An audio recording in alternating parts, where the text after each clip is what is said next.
Hello.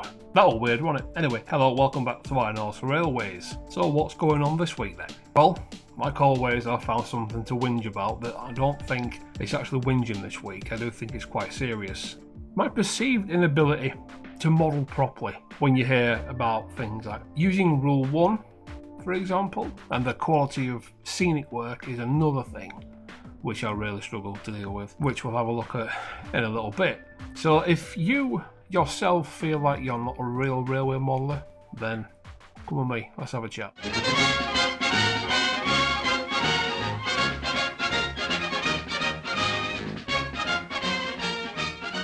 Iron Horse Railways is proudly sponsored by SAWYER Models of Leigh. There you will find quality used and new rolling stock from all the major gauges, all the way from Z to O gauge. They also carry an extensive selection of scenic items, including the WWS Scenic range, from static grasses all the way to grass tufts and all points in between. Of course, you can expect friendly service when you visit the store, but of course, if that's not your thing or you can't make it to the store, their website carries an extensive range of models and accessories from all the major scales. And thank you once again to SAWYER Models for being our sponsor.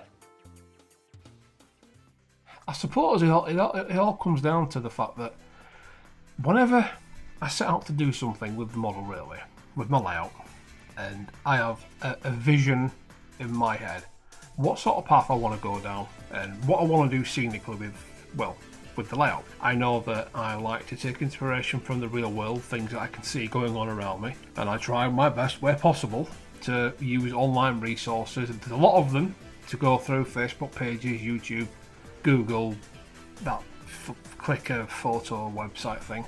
That has a lot of useful information on there as well for things like prototype and getting the right formations and land masses and everything else, especially around stations and all the rest of it. But what it boils down to is I just don't think whatever I do looks any good. And that's probably down to one or two things. One, you've got the whole social media thing of here is the best of the best, look how fantastic I am, aren't I amazing? And then you're left there with your pile of cheap ballast and your mess, and it just looks awful. And you try and take a close-up picture of it, because that's what social media person number 1937's done, and theirs look fantastic. And yours still looks like warmed up dog sick. So what happens? I mean, I'm going to overlay footage of myself trying to model or working on my layout as I'm going through this whole thing. So just keep that in mind, and you'll be able to see that I set the camera up and I just recorded myself modelling because I didn't know what else to do with it. So I'm trying to sort out the hardstanding, and I looked at reference photo after reference photo of what hardstanding used to look like in the 1950s, 1960s, at goods yards all across the country. And all I could find was big examples of like mainline terminuses and things like that. And there's nothing ticked the box for what I want to do in my own head. And that was the problem. So I got to thinking, and people always say, well, it's Rule 1, Craig, it's your layout, you can do what you want. And I kind of get that. But then you've also got the fact that I want to make something that's a model railway. Not a model of a railway as such, but it looks like a model railway and it looks really good. Now there's only myself that's ever going to see it in person really, and of course I'll share photos and videos with you good people watching there at home, but ultimately it's just going to be for me and my use. But I want to move away from that whole Rule 1 get out of jail free card, because it is a bit of a cop out to just run whatever you want, and I like it. I think it's fantastic. But at the same time, I kind of want to say, well, actually, Rule 1 in this instance is actually correct. And that is where modelling a preserved railway comes into the whole thing. From what I've managed to ascertain, when people make a model of their a model railway, or they go to an exhibition, they have a focus on what their model is supposed to represent. Like, this is the outside of Derby in 1958, because when I was a boy, that's where Grandad used to take me. And I used to see the Black 5 rolling through the station, and that's why I run a Black 5, and that's why there's a cat being sick on the porch, because that's what happened on the Tuesday. And I understand that. And then you've got the next person who models a huge switching yard or shunting yard, because that's what they used to see. They used to live over the road from Doncaster Yard back in the 70s, and they had a sea of blue diesel shunting back and forth all day, doing the whole merry-go-round trains. So you model a huge scene in Engage. You've got somebody that's really into history, and all throughout their childhood they were really into the old history books and things, and They want to model something from the really early days of railways. But there's one common link. There's one common binding, underlying factor, if you want to call it that links them all together, no matter what region, era, whatever. And that's nostalgia. This might not come as a surprise to most of you, but it kind of did to me. And then I sat back and thought about it. I thought, no, actually, it's not a surprise at all, because when you really do think about it, it makes a lot of sense. That's the whole reason why any of us actually do this thing. It's nostalgia. It's maybe a rose-tinted version of nostalgia. So I got to thinking, what does nostalgia mean for me when it comes to a model railway? What brings me the most joy and fulfilling feeling, I suppose you want to call it, about that, when I think about doing a model railway? And it goes back to when I was a lad. Again, so I grew up in the mid to late 80s, early 90s, born 86. So my earliest memories are the back end of the 80s and early 90s. And one of my earliest memories is 1990, and it was February. And I noticed February because it was the day before my sister was born. And my mum told my dad to take me out to drink because I was doing the reading. So he took me out. So I know for a fact that in Leeds Station, I saw a Class 47 in intercity livery, and there was 125s and 225s and mail trains and everything else. So that's part of it. And a couple of like DMUs, like 156s, and a couple of 142s and Pacers and Sprinters, what have you. And my granddad used to maintain the fleet of those and the HSTs over at Netherhill Depot. So again, that is a big part of it for me. But when I want to look at modelling it, I thought, I don't want to model that because it's just station stuff back and forth. And then the other early memory I've got of modelling, or shall I say railways, is at the Keighley and Worth Valley Railway, Heritage Railways. Now, I put it to you, humble viewer, if it's okay for Gerald to model his childhood memory of the railway, which was Essex in 1973 on a Tuesday, because that's where his nostalgia bubble comes from, or Arnold wants to model Dorset in the late 50s or whatever. Why is it that those types of models are seen as somehow more valid, more genuine, more real, proper model railways, if you will, than somebody that elects to model a preserved railway, a fictional preservation or heritage line, like I'm doing? I don't know a few other people do as well. Why is that? I mean, you think about it, it's a lot of nonsense, because modelling a memory of a preserved railway is just as valid as someone modelling a memory, or modelling from memory, or to get the nostalgia juices flowing from something that happened in the late 60s or 70s. But I would argue that modelling a preserved railway comes with added benefits, whereas if you're sat at home and you want to have your layout representing Bolton in the late 40s or 50s or 60s, you are severely limited if you want to do it quote unquote prototypically. You have to think about stock used at that era, during that time period, and everything else, if you want to be taken seriously, or if you want to have your model regarded as a proper, true model railway, and not just some nonsense waffle toffhead plain trains. You want to do it properly, you want to be taken seriously, you want people to enjoy what you've done.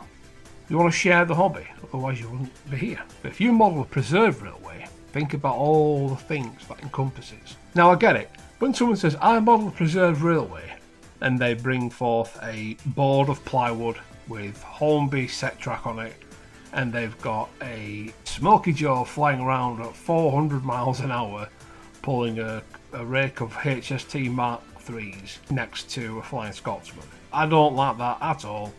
And if you do, that's fine, and that's valid for you, spot on. That ain't what I want to model. And if that's what people out there see as someone modelling a preserved railway or a heritage railway, then I completely get it. But if you're going to model it, try and model it properly. I'm trying my best to do that.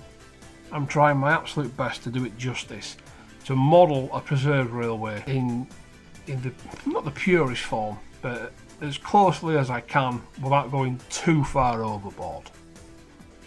You know what I mean? It's like, I've even taken to making lists of trains that I've seen ran on numerous preserved railways in the United Kingdom. Keighley Worth Valley Railway, Great Central Railway, Midhants Line, SVR, loads of them. East Lancs a lot, and I've looked at steam galas, diesel galas, autumn galas, everything else, and it's fantastic. Because if you're looking for to be prototypical, I have seen a Deltic with 2 Mark II coaches, a fruit D van and a brake van. I think it was on the East Lancs. So there you go. That never happened on the main line, and it certainly didn't happen when the Deltics were out in main traffic. Yes, they did occasionally do block freight, but it wasn't anything like that. Now, of course, with the advent of people like Rail Adventure, you've got HSTs that appear in diesel galas. You've got the HST power cab to power cab, almost like a class 20 sort of arrangement, doing freight and pulling 4 or 5 Mark I coaches. Not only is it freeing, but it's also incredibly modelable at home. If you've got limited space, it's perfect.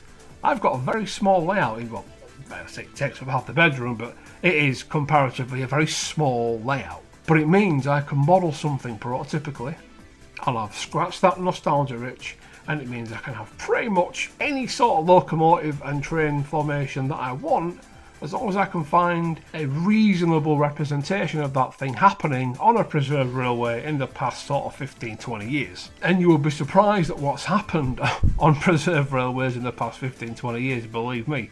There are some crazy formations that I've seen, and you can see them as well. Just watch enough of the gala videos that are out there on YouTube and you will see for yourself. It's a fantastic subject to model. You can also have that your preserved railway is having a 1940s day, which real preserved railways actually do. So you can have a little collection of lovely little 1940s vehicles.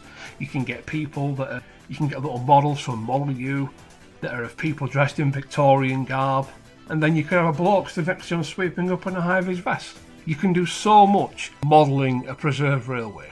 You really can. And for me, that's why I want to do it. That's why I'm going to keep doing it. And that's why I think Rule 1 is a bit of a cop-out, but there is a way around it. Modelling a preserved railway. Oh, and by the way, the whole Smoky Joe thing and being rubbish, I'm joking. You do what you want to do, mate. It's not for me, but it's about the personal enjoyment in it. It's about the personal enjoyment. And we all get something different from this hobby, and it's all valid. And the last thing you ever want to be is the guy that sits there going, that's not railway modelling, that's rubbish. That is so exclusionary. That is so damaging. And that's the only word I can think of. It's so damaging to the integrity of this hobby. It really is. So if someone does just want to model Rule 1 and do what they want to do, fine, that's cool. But I like the discipline involved when Gerald or Arnold have made a beautiful model of something they spent hours, days, months, weeks, years researching to recreate a branch line in the Great Western region in the late 60s or 70s. Because to them, that's what it is. That's the nostalgia thing. That's that nostalgia hit that they want to get. Well, my nostalgia hit comes from Heritage Railways. I love it. And I think we could all just be a little bit more understanding and stop trying to put a label on what is a proper model railway and who isn't a proper railway modeller. My scenery skills are not the best, but I do try and I do enjoy it. And when I am stressed and feeling low, recently I put on Facebook about the house on the hill which I've been modelling. I wasn't overly thrilled with it. But I spoke to my good friend Jenny and she gave me a little bit of advice. Then a few of you guys out there did as well. And you take a step back and you sit and you think and you look at it, and then it develops. When you're making a model, or when you're doing a piece of scenery, or even weathering a loco, it all looks crap. It looks crap until you get to a certain point, and then you'll do 1 or 2 things, and then everything before falls into place. And that's when the penny drops, and that's when it all looks like it's supposed to look, and that's when you get that nostalgia hit again. Now I'm going to be at the NEC this weekend as well. I'll be with Jenny Cake on her stand. We'll be exhibiting 2 of her layouts, and I'm also going to have some special Iron Horse Railway cards on me. Come and see me, I'll have one over to you. They're good for 5% discount at SAWYER Models, who will also be there as well. You can also stack that with a Jenny Kirk Monday Club badge and get up to 10% extra discount from SAWYER Models. So if you go into the NEC, guys, and believe me, Andy and Rob will have loads of kit with them, models from all scales and gauges, locos, wagons, coaches, whatever you want, they're going to have it. And if you want some discount, come see your guy here. Come see your man, we'll look after you. And one other thing, we're having an open day on the 9th of December at SAWYER Models in Lee. It's a Monday Club live lock-in. DCC Concepts are going to be there, and it's from 6 till 9 o'clock. Late night shopping, Christmas bargains, all that good stuff. I'll be there as well. Jenny Kirk will be there. Zoe will be there. Richard Brighter from DCC is going to be there. Andy and Rob will be there. It's going to be a right little pie. Going to be a few drinks, bickies, cakes, all that good stuff. So come along and say hello. Right, go on. Off you go. I'm off to bed. Take care, guys. Thanks for watching. Bye. Right then. I'm actually doing some modelling for the sake of doing some modelling. And I've got paint on the back scene already, so that will need to be covered up. There's the dog. Say hello, Nova. She's not interested. Anyway, I want to put like a little thing in the corner. I know there's this thing about having corners on roller railways and then people putting like a church there, like Tom from Buggles Kelly said on his recent podcast thing. But I want something here. I've got a little Metcalf house, the old one there, and I want to stick it there and make it like the back of someone's garden. Make it the back of someone's garden. And then they've got a little fence going round it. And then on the wild land there's like a little creek or a beck going through it. So I'm going to cut through this blue foam, just that normal blue foam. Cut through that. And I don't know, just then put a fence up, just something like that. At the minute I'm letting the scene develop in front of me. I don't know where I'm going to go with it fully yet. But yeah, doing modelling for the sake of it. Right, so like a little bit of time later, what I've done is I've sort of carved out a beck or a creek or a river, and again, because it's on camera you can't really see it because it's all fresh and wet and needs painting. I've moved the house just so you can get a bit of a look what's going on there, but essentially there's going to be a blocks, a couple of houses there with a fenced off garden area, and this will be public land and there'll be fencing here, and the wall acts as a natural barrier, but I may put fencing on top of the wall, I'm not too sure. Anyway, so the water will be flowing from out of this little drainage ditch here, but we're going to have it that it's overflowing into this little bit here and then flowing off down there and out the way there. A couple of kids playing there, you know what I mean, and then maybe their grandparents live in this house and they've got them over the back or whatever. This is good. I'm actually happy because I can actually do some modelling now. And for so long, it's just been a case of make a video, do the content, make a video, do the content, get the track down, and yeah, that's all a huge part of this. And but you have to remember to actually do the modelling at some point. I've just poked a little hole in that, by the way. This is Das Modelling Clay Terracotta flavour, and it's lovely for sculpting scenes because you can just smush it down like this and blend it in. Again, the camera's been really harsh and unreasonable here, so it's making it look like it's not level, but it actually is. And you can just sculpt it. It's very nice. But that's got to dry now. Once it's dry, I can paint it properly, and then we can detail it, get the static grass on there. And this is where the removable section just clips in there nicely. And the magnets are still, you can just see them where the magnets would go there. So there's just enough room for them. So this looks really oversaturated because I'm having to use a warm light in the corner. Sandstone things, sandstone pebbles to the riverbed, and it just looks like a mess because it looks like a mess on camera, but if you look at it with the eye, it looks nice. I've got this little pipe hanging out there. That's where the water's going to come from. So it's going to have a little bit of interest there. I'm going to wet this down, and here there's going to be like overgrowth and hedges, so the water goes like under the hedges and stuff. Anyway, I'll work on that later on, but for now I need to wet this down, put some glue on it. I'm going to use I think it's the Woodland Scenic stuff, the ballast cement. That should work just nicely for that. The whole thing's going to come together. I've just weathered the terracotta with some Umbro Dark Earth weathering powder as well, and it's going to give a nice earth undertone. Yes, you can see that it's a blue, don't worry about that. They'll be completely hidden before we put the grass down. And it's now day 3. What I've done, the clay is starting to dry, we've got a doggy in place, and I've just filled in the gaps with my homemade mud recipe. You can just see it there, very, very wet. Homemade mud, easy enough to do. You take some of your old Woodland Scenics foam flock. Doesn't need to be anything specific. For example, here I've just used some of this stuff. which I think was coarse turf yellow grass, is what that used to be. I've mixed it with a little bit of brown acrylic, some black acrylic, a little bit of PVA and some water. Mix it together and it creates this very sticky, sloppy ground cover. When that dries and goes off, it makes great soil, so we can then static grass over this, versus just putting like a brown, see the brown flock there? If you just put the standard like fine turf over the clay, it looks okay, but it looks kind of like a desert. This is more like England in autumn, which is what we're going for. So this now needs to dry for a good couple of days and we'll check back after it's done. Okay, boys and girls, we're on with the scenery of the house on the hill and the scenery for the goods yard station of the secondary part of the Preserve Railway. I wanted to make Hardstanding similar to what you find at the Great Central Railway. They do that whole railways at work thing, and they have Hardstanding similar to this. I'm just using Wilco's filler. That's all I'm doing. It's all I've always done it this way. You can use DAS modelling clay, but you never get it perfectly straight. You can use the pouring stuff, I always forget the name of it, or you can buy kits which are pre-made.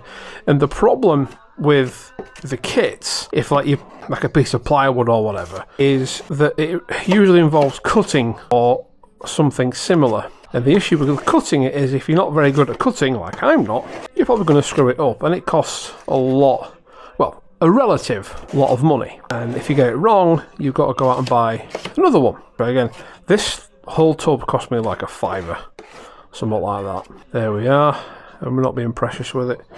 Get it fairly close to the buffer if you can, and a metal trowel, scrape it across like that. Piece of piss, easy, and it's just nice and smooth. Now you can't leave it like this. Obviously we need to make sure there's a run for the wheels of any coaching stock, wagons, locomotives, etc. And then once it's all dry, we can go ahead and give it a final sanding to just smooth it down. But while it's still wet, which it will be for a couple of hours yet, is you just want to get a wagon. Now you want something with thick, deep flanges if you can. So I'm going to have a look in my little drawer down here, see what I've got that I can use. Got an old tender there. The flanges are pretty big on that actually, so that'd be no good. Old Dapol wagon, old mainline wagon should I say. It'll work. It's never going to run again. You just want to make sure before you use this that you cut off anything else which can leave like a track or a mark in the filler. So I'm just going to snip that off there, so we're never going to use it again. Snip it off so it doesn't catch the filler. Get rid of that. You might even want to, I mean, you don't have to do this. You don't have to chop it to bits. I'm just doing it because I'm never going to use this wagon for anything other than, well, pissing about with. So there we are. Just trim all that guff off there. Make sure there's nothing hanging down. But we could always reuse this wagon at some point anyway. It's as simple as this. Get it on the track and just gently push down and run through. Just like that. Decent bit of pressure. And you'll see that some of it's going to raise up. That's absolutely fine, because when we come to sand this later on, and if you screw up like I did there, just do it like that. Go over it again. Easy. Pretty simple, straightforward. That's it. I've always done it this way. And what you can do furthermore, even if you just see, you screw it up like that, it's self-healing. Put it back in there and you get the point. Easy enough to repair. This is the good thing about doing it this way. You get quite a lot of working time with this gear as well. It works pretty well. But as I was saying, see, you got a bit of gel on there, so let's get a towel, wipe it off. Easy enough to do. Easiest way of doing it, I've found. Just have to be careful you don't slip, like I've done several times. But you get the point, guys. It's easy enough to do. And what you can do is, once it is dry, if you find that your loco's still, or your rolling stock still, what's the word I'm looking for? Still catches. If you find that it still catches, then you can just run a spoon down it, the back of a spoon, just to gauge out the gaps there. But this is why it pays to use like an older wagon with thicker flanges, just so you can get them in there. So I'm going to do that with all of this, and then once it's dry, we can get some sanding done, clean it off, get a loco down it, test it, and then adjust it. And again, if you need to make the flange waist bigger, you can just get like the back of a spoon or something, It's only soft caulking, so it'll move pretty well. Right, that's it for this one. I'm going to carry on.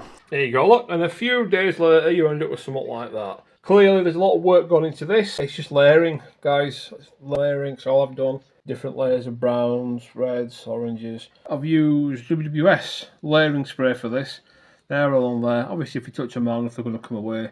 But this is all in place nicely good now. Looks like the little bit of abandoned space behind a house. There's going to be a fence there, but you get the idea. It's not bad. You know, it's like I said before, I think it looks alright. I don't think it's fantastic. I'm sure some people will disagree with me on both points. Some people say it looks like shit. Some people say it looks really good, but there we are. The Hardstanding though is getting there. Quite pleased with it now. We've got a mixture of dry brushing and powders on there, loads of different powders. And then once it's been properly dry, we went over it with a MIG Ammo black wash. That's down the track bed. You can just see it there, which wants a bit more weathering actually with some of the other colours. Down between the rails there, just to make it look mucky. And then you can sort of see the shadows here. If you look at the edge in there, that's just the remnants of what was left on the brush when I applied the wash, feathered out and dry brushed around. I don't think it's looking too bad, actually. I think we're getting there with it now, and it's starting to look like a scene. You know what I mean? Obviously, we need to populate it, get some static grass in there, get a platform in there. So, yeah. But that's it for the updates for this week, guys. I will see you all at the NEC. Thanks for watching. Take care.